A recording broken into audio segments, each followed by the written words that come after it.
السلام علیکم ورحمۃ اللہ وبرکاتہ۔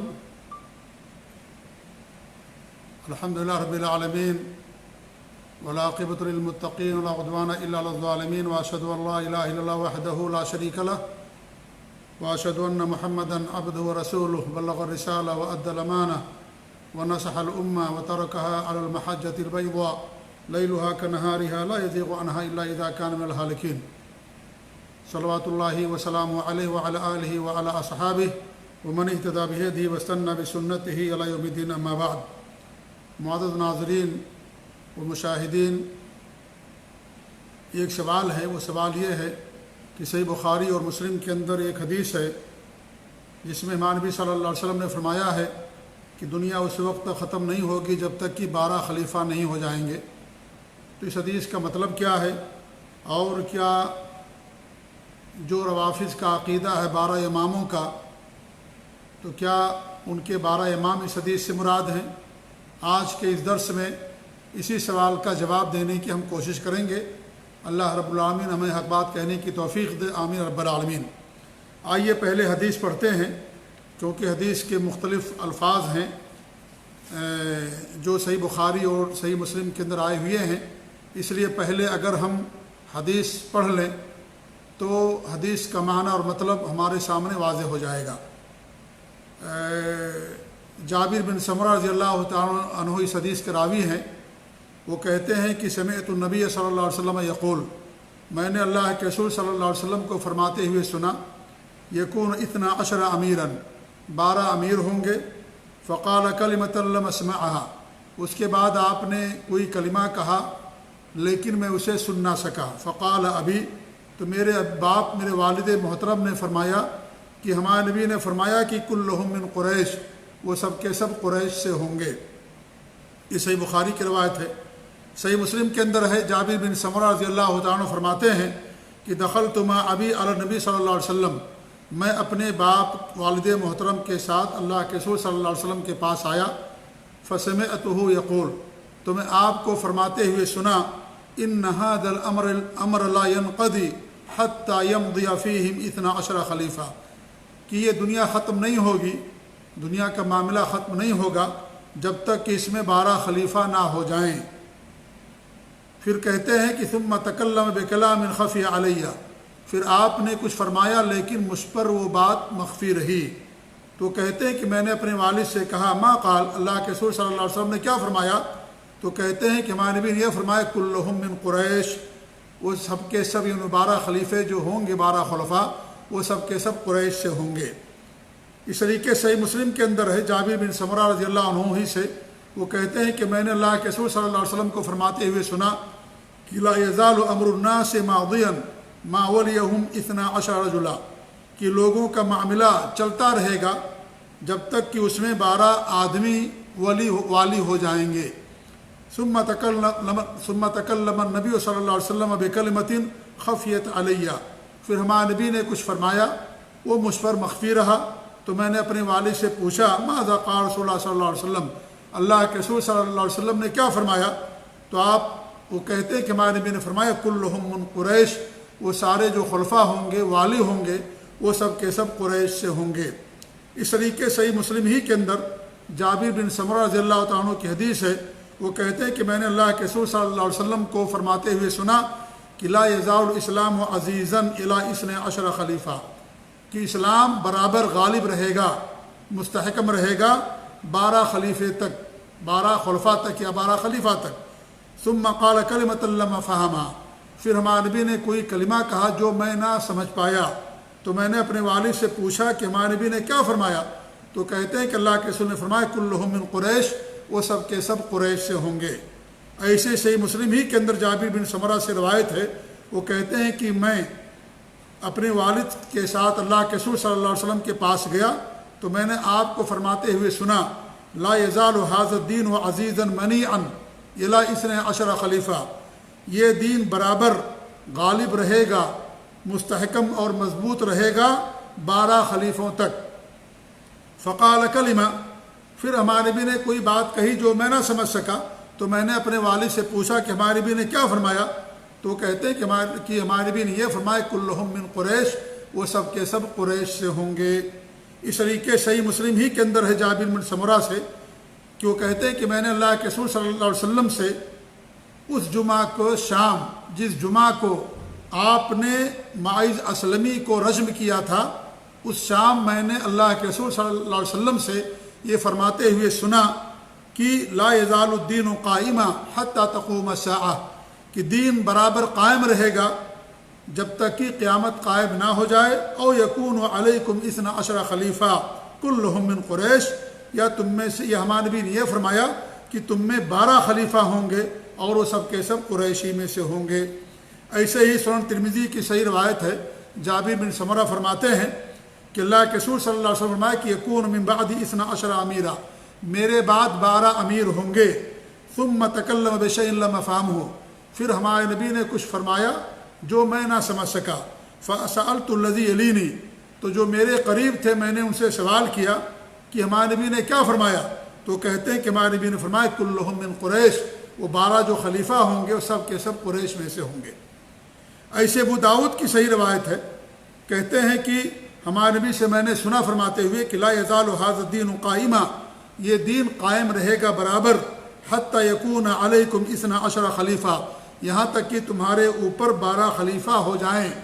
12 امیر ہو جائیں۔ کلہم تجتمع علیہ الامہ، 12 خلفاء پر پوری امت اکٹھا رہے گی۔ فسمعت کلاما من النبی لم افہمہ، تو میں نے نبی اکرم صلی اللہ علیہ وسلم سے کچھ بات سنی جو میں سمجھ نہ سکا، تو میں نے اپنے والد سے پوچھا کہ ہمارے نبی نے کیا فرمایا، تو انہوں نے کہا کہ یہ فرمایا کہ سب کے سب قریش میں سے ہوں گے۔ یہ حدیث کے مختلف الفاظ ہیں جو میں نے آپ کے سامنے پیش کیا ہے۔ اس حدیث سے بہت ساری باتیں ثابت ہوئیں۔ پہلی بات تو یہ ہے کہ ہمارے نبی نے جو الفاظ استعمال کیے ان میں سے امیر کا لفظ استعمال کیا کہ 12 امیر ہوں گے، بعض روایتوں کے اندر آپ نے 12 خلیفہ فرمایا، بعض روایتوں کے اندر فرمایا کہ 12 آدمی ہوں گے جو تم پر والی ہوں گے۔ اور جو بات تمام حدیثوں کے اندر یا تمام الفاظ کے اندر متفق ہے وہ یہ ہے کہ کلہم من قریش، یہ سارے کے سارے جو خلیفہ ہوں گے یہ قریش سے ہوں گے۔ اور جو حدیثیں ہم نے آپ کے سامنے پڑھی، ان حدیثوں سے جو نتیجہ ہم اخذ کر سکتے ہیں کہ ان خلفاء کے زمانے میں جو دین کی حالت ہوگی، دین کس طریقے سے ہوگا، اس کے لیے ہمارے نبی نے بہت سارے الفاظ استعمال کیے۔ ایک میں تو آپ نے کہا کہ عزیزاً، دین غالب رہے گا، کسی میں آپ نے فرمایا قائماً، یعنی قائم رہے گا، دین کے سارے معاملات قائم رہیں گے، چلیں گے، اور کسی میں آپ نے فرمایا کہ منیعاً، یعنی دین مستحکم رہے گا، مضبوط رہے گا، اور پھر کسی میں فرمایا کہ کلہم تجتمع علیہ الامہ، ان تمام خلفاء پر امت متفق رہے گی، مجتمع رہے گی، امت میں اختلاف نہیں رہے گا، سارے اکٹھا رہیں گے۔ اور بعض حدیثوں کے اندر آپ نے فرمایا کہ لا یزال امر امتی صالحا، ہماری امت کا معاملہ نیک رہے گا برابر، یہ بھی آپ نے فرمایا۔ اور یہ بھی آپ نے فرمایا کہ لوگوں کا معاملہ چلتا رہے گا، یعنی دین کے مطابق دنیا کے اندر ساری چیزیں ہوتی رہیں گی۔ اور بعض حدیث کے الفاظ میں آپ نے یہاں تک فرمایا کہ جو ان سے دشمنی کرے گا ان کی عداوت ان کے لیے نقصان دہ نہیں ہوگی۔ یہ جو 12 خلیفہ ہوں گے ان کے زمانے میں دین کا یہ حال رہے گا، دین غالب رہے گا، مستحکم رہے گا، مضبوط رہے گا، قائم رہے گا، سارے کے سارے لوگ، پوری امت کی اکثریت غالب لوگ ان پر متفق رہیں گے، مجتمع رہیں گے، اختلاف نہیں ہوگا، دین کو غلبہ ہوگا، دین کے حکام نافذ ہوں گے اور دین کے امور قائم رہیں گے، حدود نافذ رہیں گے، اور اس طریقے سے دین کا معاملہ چلتا رہے گا۔ یہ ساری حدیثوں کا خلاصہ ہے جو میں نے آپ کے سامنے پیش کیا۔ اب آئیے اس حدیث کا معنی اور مطلب کیا ہے۔ قبل اس کے کہ معنی اور مطلب میں بیان کروں، چند باتیں میں اور عرض کر دینا چاہتا ہوں۔ پہلی بات تو یہ ہے کہ دیکھیے، یہ جو آپ نے بتایا ہے آپ کی پیشین گوئی ہے، یہ آپ کی پیشین گوئی ہے جو قیامت سے پہلے یہ چیزیں ہوں گی، اور آپ نبی برحق ہیں، صادق مصدوق ہیں، آپ نے جو فرمایا حق ہے، آپ کی زبان سے نکلنے والا ایک ایک لفظ، ایک ایک کلمہ سچا ہے، حق ہے، اور وہی ہے اللہ رب العالمین کی طرف سے۔ یہ اس پر ہمارا ایمان ہونا چاہیے۔ نمبر 2، یہ امور غیب میں سے ہم نے اس کو نہیں دیکھا ہے، اور امور غیب کے بارے میں یہ ہے کہ ہمیں اس کو تسلیم کرنا، اس کے اوپر ایمان لانا اور یقین کرنا ہے کہ ساری چیزیں ہوں گی، یا تو اس میں سے کچھ چیزیں ہو چکی ہیں جو آپ نے پیشین گویاں فرمائی ہیں جو قیامت کی نشانیوں میں سے، اور اگر نہیں ہوئی ہیں تو قیامت سے پہلے یہ چیز واقع ہو کر کے رہے گی۔ تیسری بات یہ ہے کہ یہ خبر ہے، یہ کوئی دینی مسئلہ نہیں ہے۔ جیسے قرآن کریم میں اللہ رب العالمین نے فرمایا، بہت ساری قوموں کی داستان بتائی، خبر دی، ایسے ہی ہمارے نبی نے خبر دی ہے۔ یہ دین کا کوئی حکم نہیں ہے، ہماری عبادت سے کوئی مسئلہ جڑا ہوا نہیں ہے، اور اس کا جاننا بھی ہر آدمی کے لیے ضروری نہیں ہے۔ یہ خبر ہے ہمارے نبی صلی اللہ علیہ وسلم کی طرف سے، اور جیسے ہمارے نبی نے فرمایا ہے اس طریقے سے خبر ہوگی، لا محالہ یہ چیز واقع ہوگی۔ اور جو خبر ہوتی ہے اس پر ایمان لانا ضروری ہوتا ہے، ماننا ضروری ہوتا ہے، اس کو قریدنا، اس کے بارے میں پتہ کرنا۔ جیسے ہمارے نبی نے فرمایا، یا اللہ رب العالمین نے فرمایا قرآن مقدس کے اندر بہت ساری قوموں کی داستان اور خبر دی ہے۔ اب ہمارے اوپر یہ ضروری نہیں ہے کہ ہم جا کر کے ان تمام قوموں کو بارے میں دیکھیں، سنیں، وہ قوم کہاں رہتی تھی، کیسے ہلاک ہوئی، اور کہاں آبادی ان کی کہاں تھی، کتنے لوگ تھے، ان تمام چیزوں کا جاننا ہمارے لیے ضروری نہیں ہے۔ اللہ نے فرمایا کہ حضرت آدم علیہ السلام نے اس درخت کو چکھ لیا، اللہ نے آپ کو جنت سے نکال دیا۔ اب یہ ہمارے لیے یہ جاننا ضروری نہیں ہے کہ وہ درخت کون سا تھا، کون سا پھل ہمارے نبی نے کھایا، یہ وہ حضرت آدم نے کھایا، حضرت آدم علیہ السلام نے کون سا پھل کھایا، یہ ہمارے لیے جاننا ضروری نہیں ہے۔ یہ اللہ رب العالمین نے خبر دی ہے، ہمیں اس پر ایمان ہے کہ ایسا واقع ہوا، لیکن کون سا پھل کھایا حضرت آدم علیہ السلام نے، یہ جاننا ہمارے لیے ضروری نہیں ہے۔ یہ عبادت سے، دین سے جڑا ہوا مسئلہ نہیں ہے کہ جس کے جانے بغیر ہماری نجات نہیں ہوگی، یہ ہمارا کوئی عمل اللہ تعالیٰ قبول نہیں کرے گا۔ تو یہ بھی ہمارے نبی نے خبر دیا۔ ہمارے نبی نے فرمایا ہے کہ ہماری یعنی جہنمیوں کی دو قسم ایسی ہے جن کو میں نے نہیں دیکھا۔ ایک وہ لوگ کہ جن کے ہاتھ میں ڈنڈا ہوگا، سوٹا ہوگا، کہ اذناب البقر، جیسے گائے کی دم ہوتی ہے، گائے کے ساتھ دم رہتی ہے ہمیشہ، ایسے ان کے ساتھ ہمیشہ ڈنڈا رہے گا اور لوگوں کو اس سے ماریں گے۔ اور وہ عورتیں جو پہنی کپڑا بھی پہنی ہوں گی، ننگی بھی ہوں گی، خود مائل ہوں گی اور دوسروں کے اپنی طرف مائل کریں گی۔ اب ہمارے نبی نے بتایا ہے، پیشین گوئی کی ہے، خبر دی کہ ایسا ہوگا۔ اب ہمارے لیے جاننا ضروری نہیں کہ ہم جائیں پوچھیں کہ اس میں جو ہے وہ کون لوگ ہیں ان سے، اور ان آدمیوں کو ہم ڈھونڈیں، ان آدمیوں کو ہم تلاش کریں، یا ان عورتوں کو جا کر کے تلاش کریں، یہ ہمارے لیے ضروری نہیں ہے۔ ہمارے نبی نے فرمایا ہے، لہذا ایسا واقع ہو چکا بھی ہے اور واقع ہوتا رہے گا، یہ اسی پیشین گوئی جو چلتی رہتی ہے۔ تو اس طریقے سے، لیکن یہ ہمارے لیے ضروری نہیں ہے کہ ہم جا کر کے قرے دیں کہ اس سے کون کون آدمی مراد ہے، اس سے کون کون فلاں آدمی کون مراد ہیں، یہ ہمارے لیے ضروری نہیں ہے۔ ہمارے نبی نے فرمایا بہت ساری نشانیاں قیامت کے تعلق سے کہ دجال آئے گا، یا اس طریقے سے خانہ کعبہ کو ایک آدمی ڈھائے گا۔ اب ہمارے لیے ضروری نہیں کہ جا کر اس آدمی کو ڈھونڈے کون آدمی ہے جو خانہ کعبہ کو ڈھائے گا، لیکن ہمارا اس پر ایمان ہونا چاہیے کہ ہمارے نبی نے جو فرمایا وہ سچ ہے، برحق ہے، جیسے فرمایا ویسے ہی ہوگا، اس کے اندر کوئی رد و بدل، کوئی کمی اور زیادتی نہیں ہوگی، کیونکہ آپ نبی برحق ہے، صادق مصدوق ہیں، اور اللہ رب العالمین کی طرف ہی سے آپ کلام کرتے ہیں، آپ کی زبان سے نکلا ہوا ہر لفظ وہی ہوتا ہے۔ ان تمام چیزوں پر ہمارا ایمان ہونا چاہیے۔ تو یہ بھی بنیادی باتیں ہیں جن کا جاننا ہمارے لیے ضروری ہے۔ اب آئیے حدیث کے تعلق سے، حدیث کے بارے میں، اس کے تعلق سے علماء کے بہت سارے اقوال ہیں۔ علماء کی ایک جماعت یا کچھ علماء اس بات کے قائل ہیں، یا ان کا کہنا یہ ہے کہ اس سے مراد وہ حکمراں ہیں جو عادل اور منصف ہیں، جن میں سے کچھ تو دنیا سے چلے گئے، یعنی آئے اور انہوں نے خلافت کی اور عدل و انصاف کے ساتھ، اور کچھ ایسے ہیں جو بعد میں ہوں گے، ابھی وہ نہیں آئے ہیں۔ قاضی عیاض اور امام قرطبی اور اس طریقے سے علماء کچھ اس بات کی طرف گئے ہوئے ہیں، اور وہ کہتے ہیں کہ جیسے خلفائے راشدین ہیں، عدل اور انصاف کے ساتھ انہوں نے خلافت کی، لہذا وہ بھی اس کے اندر شامل ہے، امیر معاویہ شامل ہے، عمر بن عبدالعزیز شامل ہیں، یہ سارے لوگ اس کے اندر شامل ہیں، اور اس طریقے سے کچھ ایسے ہیں جو بعد میں آئیں گے۔ یہ ایک قول ہے اس حدیث کے تعلق سے۔ دوسرا قول یہ ہے کہ اس حدیث سے وہ خلفاء مراد ہیں جن کے زمانے میں اسلام غالب رہے گا، مضبوط رہے گا، اور سارے مسلمان ایک امام پر اکٹھا رہیں گے، یہ مراد ہے۔ اسی لیے میں نے حدیث کے سارے الفاظ پیش کیے۔ تاکہ یہ معنی ہمارے سامنے واضح طور پر آ جائے۔ تو اس سے وہ خلفاء مراد ہیں جو عدل کے ساتھ یا جن کے زمانے میں اسلام غالب رہے گا اور اسلامی حدود قائم رہیں گے، اسلام کی بالادستی رہے گی، مسلمان غالب رہیں گے، اسلام غالب رہے گا، وہ خلفاء مراد ہیں۔ اب اس کے بارے میں بعض علماء نے یہ کہا ہے کہ اس سے خلفائے بنو امیہ مراد ہیں، اور بنو امیہ کے 12 خلفاء کو انہوں نے کہا کہ اس سے 12 خلفاء مراد ہیں۔ بعض علماء نے کہا ہے کہ نہیں، اس سے مراد خلفائے راشدین ہیں، اور اس طریقے سے خلفائے بنو امیہ ہیں، وہ 12 خلیفہ مراد ہیں۔ خلفائے راشدین 4 جو خلفائے راشدین ہیں وہ ہو گئے۔ اس کے بعد امیر معاویہ یہ ہو گئے، کیونکہ امیر معاویہ پر بھی پوری امت مجتمع ہو گئی تھی، امیر معاویہ پر بھی پوری امت مجتمع تھی، اور حضرت حسن رضی اللہ تعالیٰ عنہ کے دور خلافت علی کے ساتھ جوڑ دیا جاتا ہے کیونکہ اس کا امتداد ہے یہ۔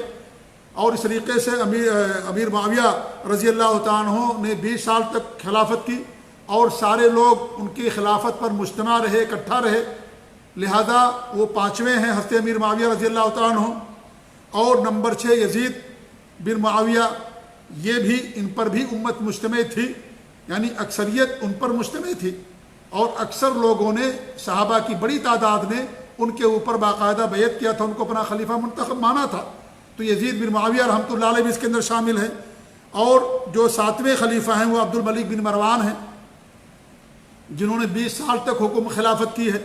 اور اس میں سے حضرت حسین کو اس لیے نکال دیا گیا کیونکہ حضرت حسین رضی اللہ تعالیٰ عنہ پر امت مجتمع نہیں ہوئی تھی، اور پھر وہ شہید ہو گئے تھے۔ ایسے عبداللہ بن زبیر رضی اللہ عنہ کو بھی نکال دیا گیا، اس لیے کہ ان پر بھی امت مجتمع نہیں تھی، اور ان کو بھی شہید کر دیا گیا۔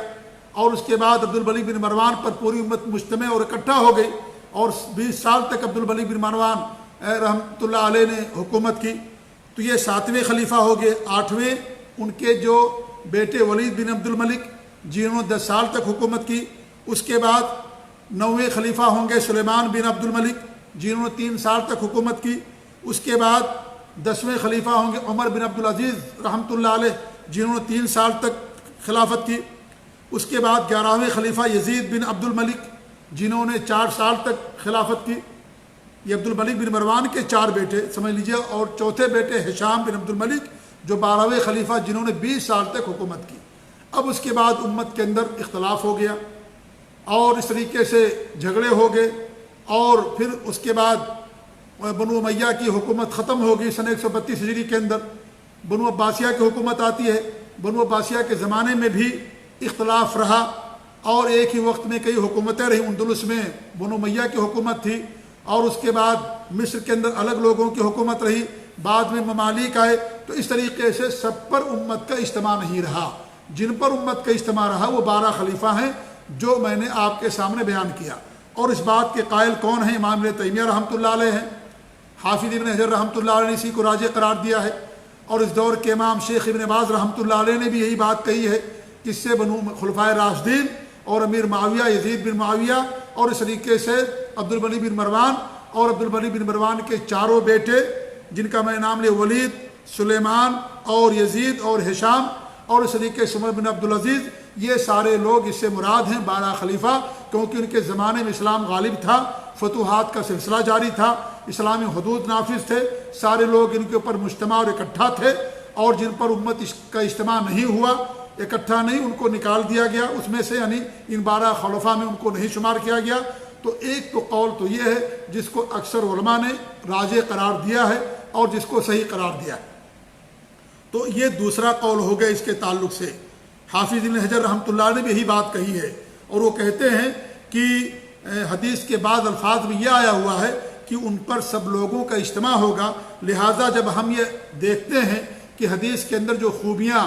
اور جو صفات بیان کی گئی ہیں وہ تمام صفات اور خوبیاں کن خلفاء پر منطبق ہوتی ہیں، تو انہوں نے کہا ہے کہ جب ہم یہ دیکھتے ہیں تو اس سے 4 خلفائے راشدین اور اس کے بعد امیر معاویہ، کیونکہ امیر معاویہ رضی اللہ تعالیٰ پر بھی امت کا اجتماع ہو گیا تھا، حضرت حسن نے خلافت سے دستبرداری کا اعلان کر دیا، جا کر کے ان کے ہاتھ پر بیعت کر لیا امیر معاویہ رضی اللہ تعالیٰ عنہ، اور جن جن لوگوں نے امیر معاویہ کے ہستے یزید کے ہستے حسن کے ہاتھ پر بیعت کیا تھا وہ سارے لوگوں نے آ کر کے بیعت کر لیا، لہذا اختلاف ختم ہو گیا۔ اور ہمارے نبی کی حدیث تھی کہ اللہ رب العالمین کے ذریعے سے ہماری امت کی دو بڑے گروہوں کے درمیان کیا کرے گا، صلح کرائے گا۔ تو انہوں نے صلح کیا اور اس طریقے سے امیر معاویہ رضی اللہ عنہ کے ہاتھ پر جا کر کے بیعت کر لیا، تو وہی مسلمانوں کے خلیفہ ہو گئے جس پر سب کا اجتماع ہو گیا۔ اس کے بعد یزید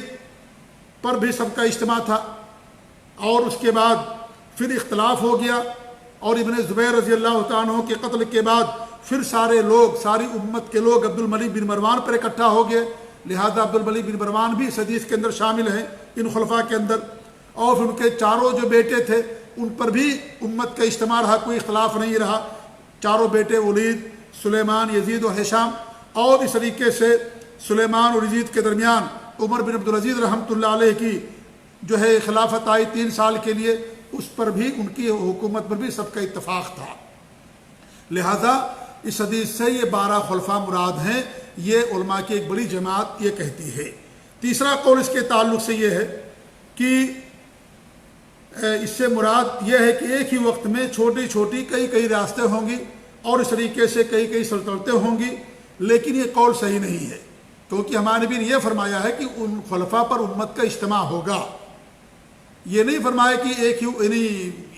جو حدیث کے الفاظ، اسی لیے میں نے حدیث کے سارے الفاظ شروع میں میں نے بیان کر دیا تاکہ ہمارے لیے حدیث کا معنی سمجھنا آسان ہو جائے۔ تو یہ قول صحیح نہیں ہے۔ حافظ ابن حجر رحمۃ اللہ نے خود اس قول کی تردید کی ہے، کیونکہ اس سے مراد تو یہ ہو رہا ہے، اس سے مطلب کہ امت کے اندر ضعف آ جائے گا، کمزوری آ جائے گی، اور ایک ہی وقت میں کئی خلیفہ جب رہیں گے تو امت میں اجتماع نہیں رہا، ایک خلیفہ پر سارے لوگوں کا اجتماع نہیں ہوگا، لہذا یہ قول مرجوح، یہ قول صحیح نہیں ہے۔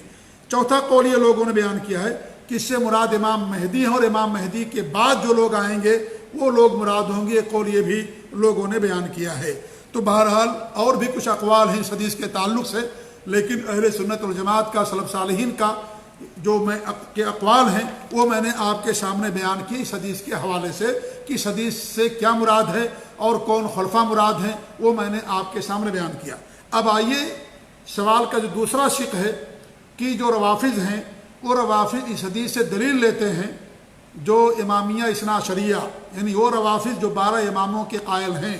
وہ اس حدیث کو دلیل میں پیش کرتے ہیں کہ دیکھیے ہمارے نبی نے پیشین گوئی ہے کہ 12 امام ہوں گے، خلیفہ ہوں گے، امام ہوں گے، لہذا ہمارا جو عقیدہ 12 اماموں کا، وہی ہمارے 12 امام اس حدیث سے مراد ہیں۔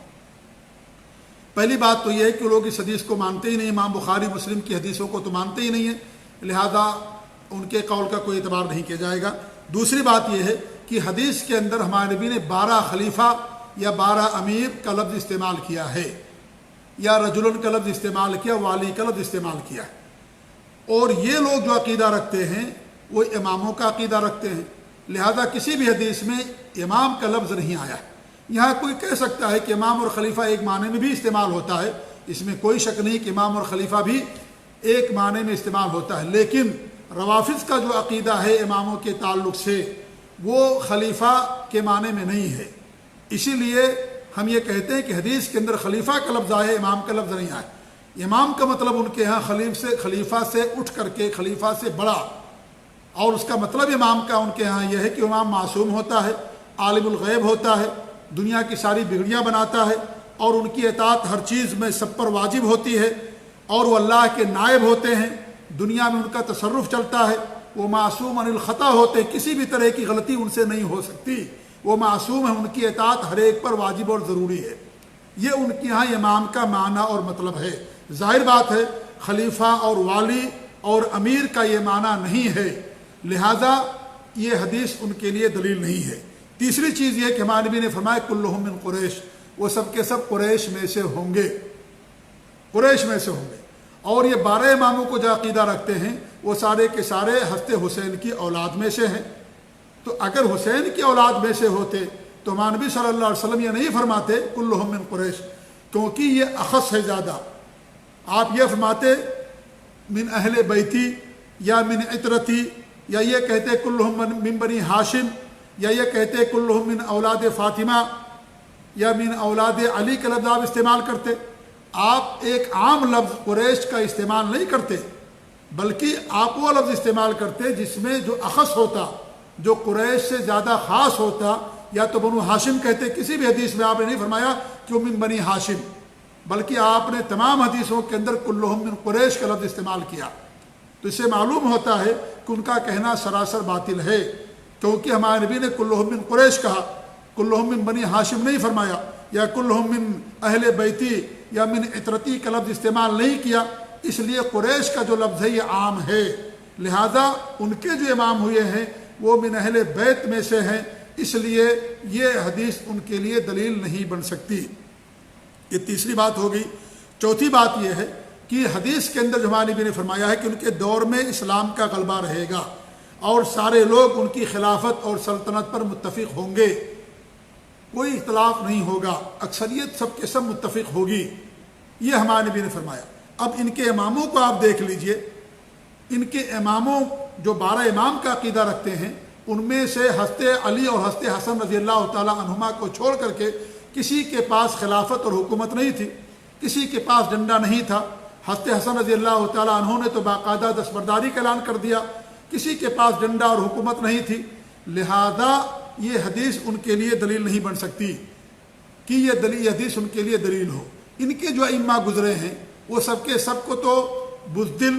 یا سمجھ لیجیے جو بعد کے جو لوگ ہوئے وہ چھپے ہوئے رہتے تھے، لوگوں میں ان کا کوئی ذکر نہیں ہوتا تھا، اور اس طریقے سے یعنی ان کا معاملہ لوگوں کے لیے ظاہر نہیں ہوتا تھا، بلکہ ان کی میں سے کسی کے پاس حضرت علی اور حضرت حسن کو چھوڑ کر کے باقی کسی کے پاس حکومت اور خلافت بھی نہیں آئی،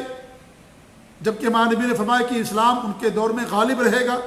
اسلام غالب رہے گا۔ لہٰذا یہ جو کہا جا رہا ہے، جس دلیل پیش کی جا رہی ہے، یہ قطعاً ان کے لیے دلیل نہیں بن سکتی۔ اور پھر ان کو جو 12واں امام ہے جو تقریباً 11 سال سے چھپا ہوا ہے، اور اس طریقے سے عراق کے کسی غار کے اندر جو ہے چھپا ہوا ان کا جو 12واں امام ہے، جسے امام غائبی لوگ کہتے ہیں، تو وہ تو نہ انہوں نے کسی کو انہی رہنمائی کی، نہ کوئی فتویٰ دیا، نہ کوئی حکم جاری کیا، نہ کوئی خلافت، کچھ بھی ان کے لیے نہیں ہوئی۔ لہذا ہمارے نبی نے یہ فرمایا کہ باقاعدہ 12 خلیفہ ہوں گے اور ان کے دور میں اسلام کیا ہوگا، غالب رہے گا، اور لوگ اسلام پر عمل پیرا ہوں گے، مسلمان غالب رہیں گے۔ اور یہ جو لوگ گزرے ہیں یہ سب کے سب ان میں سے کسی کے پاس تو نہ خلافت تھی، 2 کو چھوڑ کر کے، اور انہوں نے لوگوں کی نظروں سے چھپ کر کے زندگی گزاری ہے،